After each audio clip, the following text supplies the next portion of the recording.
Naiinip din si Dani sa mga usual play activities namin.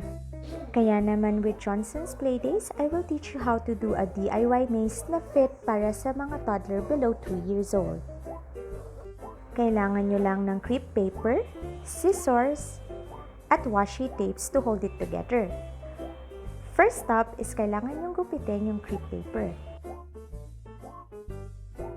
Kapag nahiwalay-hiwalay nyo na, ihanda nyo na yung play area. Yung play area for the DIY maze na ito is mababa lang since yung mga 2 years old hindi naman kailangang nakatayo lagi. Mas gusto nila kasi yung mga gumagapang-gapang and lumulusot sa mga maliliit na sulok. Gumawa lang kayo ng small maze and then lagyan nyo rin ng decoration para enticing laruin. Pero syempre, bago maglaro, siguraduhin merong Johnson's Baby Powder Active Fresh ang ating baby. Meron tong active technology that absorbs sweats and keeps the baby smelling fresh all day long. Kapag nalagyan niyo sila ng powder, game na, laro na.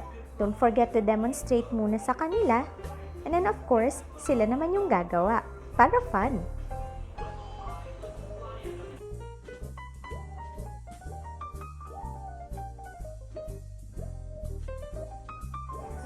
Mommies, don't forget mag-powder break ha, para feeling fresh pa rin si baby kahit all day maglaro.